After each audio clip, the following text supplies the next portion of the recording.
So hello guys, আজকে নিয়ে এসেছি বিটকপি আলু ভাজা আর শিম আলু ভাজা। তো চলো শুরু করা যাক ভিডিওটা। তো প্রথমে শিমগুলোকে ভাজবো।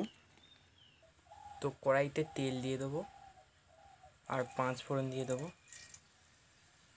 পেঁয়াজ কাঁচা লঙ্কা কুচি দিয়ে দেবো, নাড়াচাড়া করবো, শিমগুলোকে দিয়ে দেবো।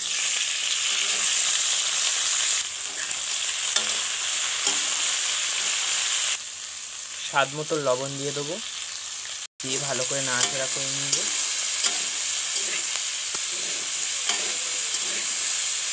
আর পরিমাণ মতন হলুদের গুঁড়ো দিয়ে দেবো,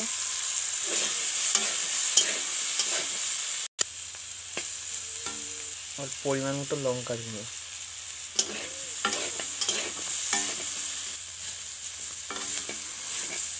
সো গাইস, দেখুন কত সুন্দর হয়েছে শিম আলু ভাজা।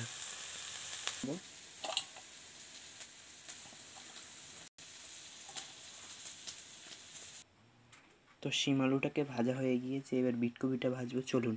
ওই কড়াইতে তেল দিয়ে দিলাম, 5 ফোড়ন, পেঁয়াজ কাঁচা লঙ্কা,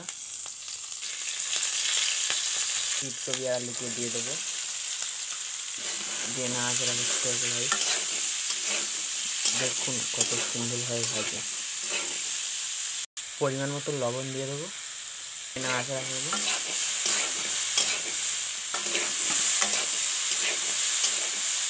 কি সুন্দর লাল হয়েছে। পরিমাণ মতন হলুদ দিয়ে দেবো গাইস, দিয়ে নাড়াচাড়া করবো। এবার পরিমাণ মতো লঙ্কার গুঁড়ো দিয়ে দেবো, দিয়ে নাড়াচাড়া করবো। একটু ওপরের দিয়ে তেল ছড়িয়ে দেবো গাইস।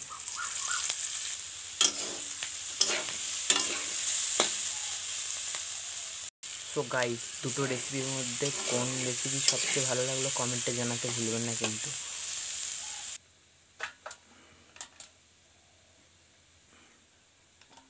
দেখুন গাইস কত সুন্দর হয়েছে। তো দুটো রেসিপির মধ্যে কোন রেসিপিটা ভালো হয়েছে কমেন্টে জানাবেন। টাটা বাই বাই, দেখা হচ্ছে অন্য কোনো ভিডিওতে।